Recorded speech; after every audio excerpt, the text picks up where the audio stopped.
Greetings, everyone, and welcome to a special Timey-Wimey Tuesday Doctor Who update. Yes, there's actually going to be two videos today. Yeah, two for Tuesday. There's this update video, and then a little later today, there's also a package opening. I got a package from a longtime viewer, M. Weir. He sent me some Doctor Who stuff, so you might want to check that out. It's a pretty cool package. So got some Blu-rays and a book. So not a ton of stuff for the updates today, but some good stuff for sure, and definitely some notable stuff. So let's not waste any time. Let's check it out today on the Multimedia Chronicles.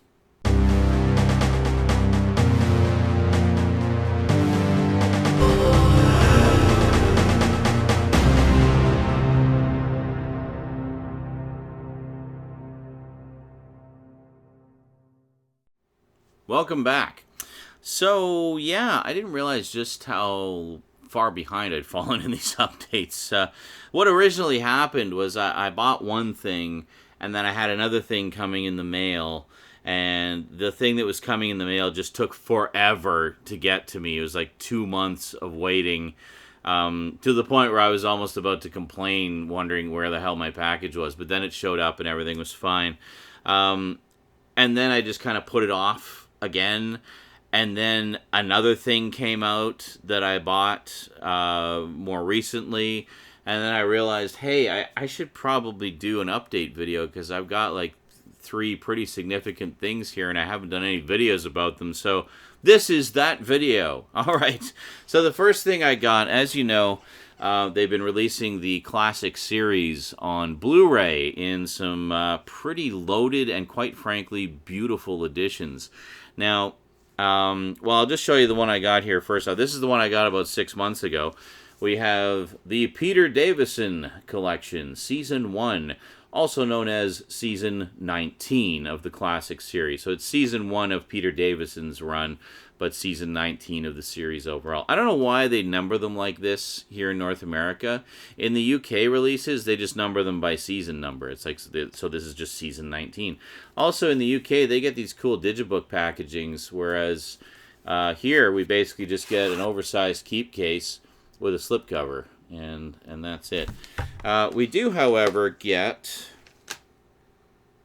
nothing, apparently. No, there's an insert that goes with this. Anyway, I apparently have misplaced the insert. I don't know where. Let me see if I can find it. Hold on a second.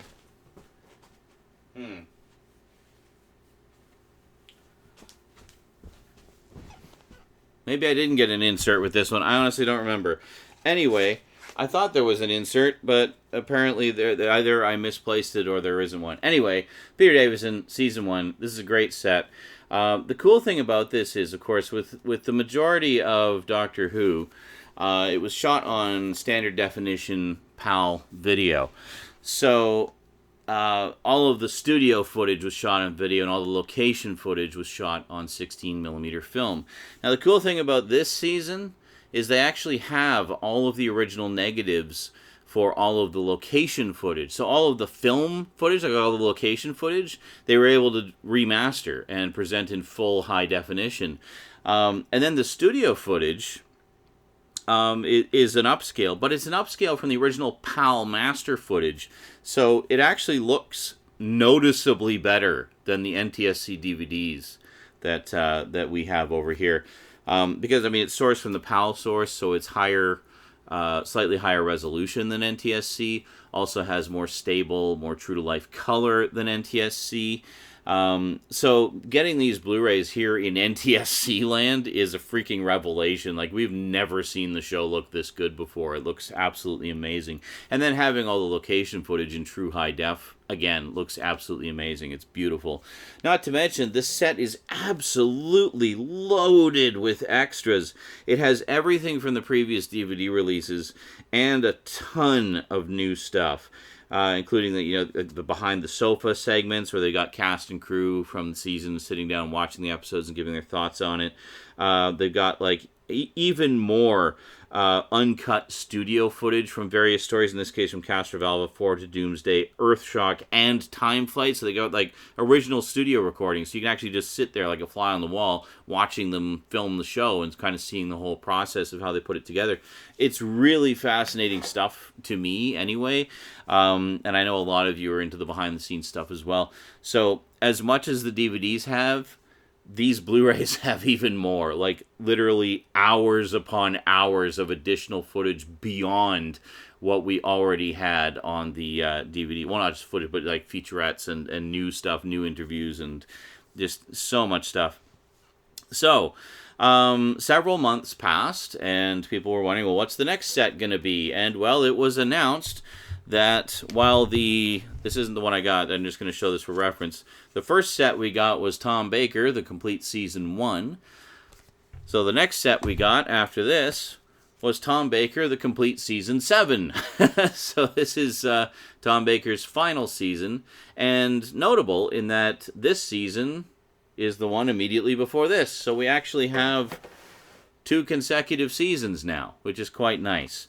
And pretty significant ones, too. I mean, Tom Baker's era was pretty significant in that he is still, to this day, the actor most identified with the role of the Doctor. And then we have the whole transition into Peter Davison's era here with his first season. So it's nice to have at least 2 consecutive seasons. Now, some people have asked me, hey, Sean, how come they're releasing the seasons so haphazardly? And it's like, well, honestly, that's kind of how they've always done the Doctor Who home video releases. In the days of VHS, they did the same thing, except in that case, it was individual stories. So generally, the pattern was kind of, they would release one of the more popular fan favorite stories that they knew would sell a lot more, and then along with it, they'd release, 1 or 2 of the less popular stories, and they just kind of stagger them like that. And then they did the same thing when the DVD releases came out, whereas they would put out some popular stories, then some less popular stories, popular, less popular, and just kind of go back and forth like that, so that every batch of stories that were being released would have at least 1 or 2 of the more popular stories, and then, the thinking being fans would be more inclined to pick up the less popular ones. It's all about sales, right? Be more inclined to pick up the less popular ones if they were kind of released alongside one of the more popular ones to kind of see it on the shelf and impulse buy, whatever. I'm sure there's a whole psychological marketing philosophy behind it, but that's the general way of thinking. So in this case, they're basically doing, they released a Tom Baker season, and then they released a Peter Davison season. Now they're releasing another Tom Baker season. We haven't had official word yet, I don't think, but I've heard rumors that the next season will actually be a 3rd Doctor season, specifically season 10. And the thing that's notable about that season is, first off, it has the 3 Doctors, which was the 10th anniversary story. Second off, it's also the earliest surviving season for which they have all of the original masters, like all the original broadcast masters. So it's the earliest one that they have that they can do a decent quality release of. Anything prior to that, there's certain episodes have had either only exist as black and white film prints and have had the color restored through various techniques, not just colorization, but actual color restoration. That's a whole subject for another time. Or they have episodes missing, like as in the first 6 seasons, the first and second Doctor era. Now, they have been reconstructing a lot of the missing stories, because, of course, they have all the complete audio. They've been doing a lot of animated versions. So the hope is that, as they continue to release the animated versions, eventually we'll get sets like this of the early seasons with the animated episodes filling in for the missing episodes. And then we'll at least have the complete stories. But, they've been doling out the animated ones fairly slowly. And understandably, to be fair, they're expensive to do, and there's a lot of work involved. But we just had the UK release of the Macra Terror recently, which I think we're getting it here in North America in like October or November. I think November actually is when we're getting it. And we're only getting it on DVD. We're not even getting the Blu-ray edition. So, yeah, time to invest in a region-free player, I think.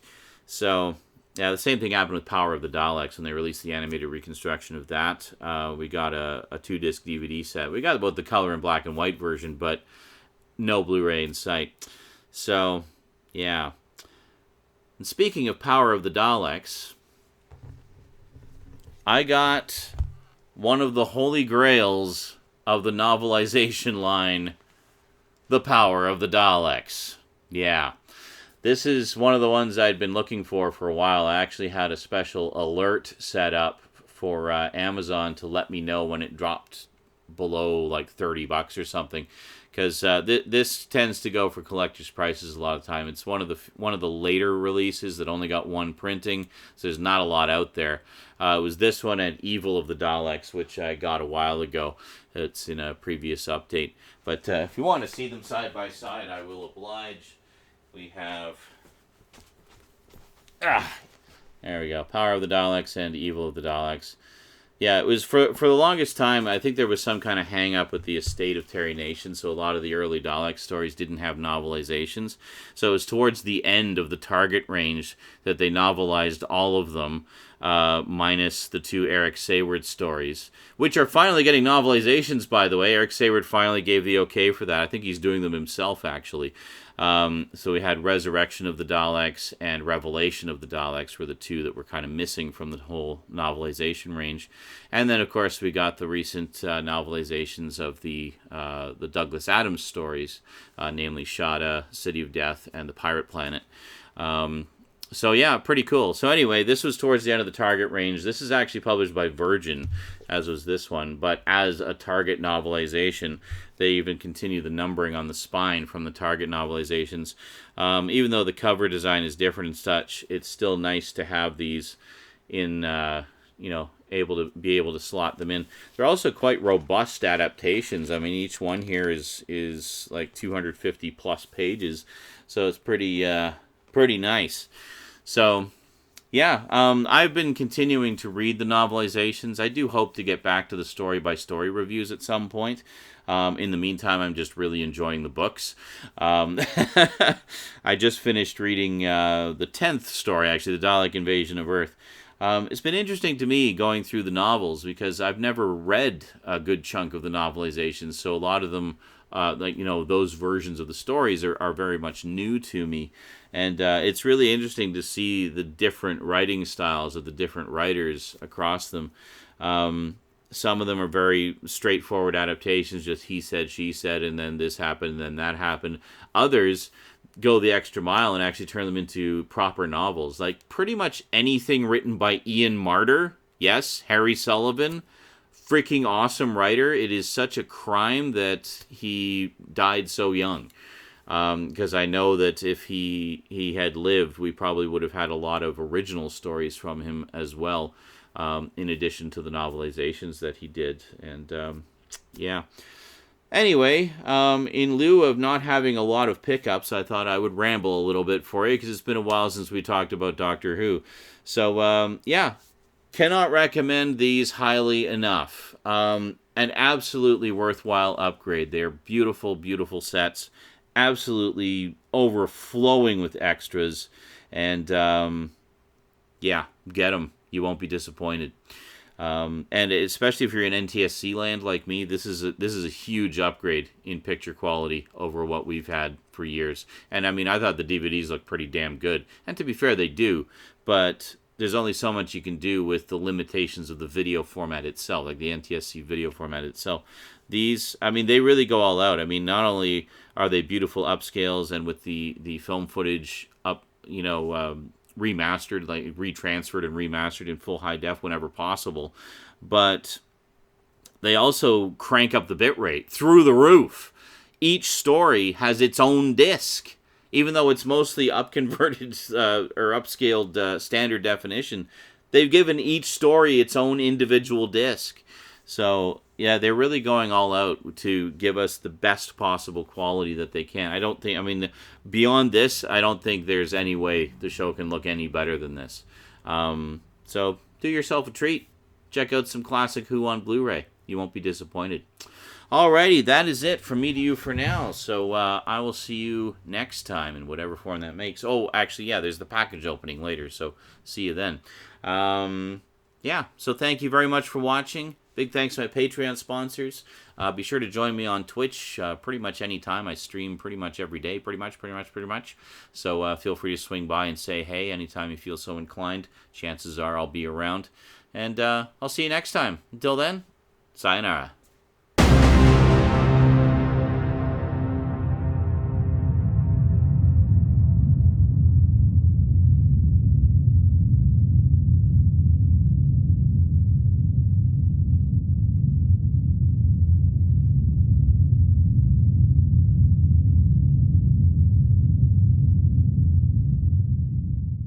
One of the other items I got...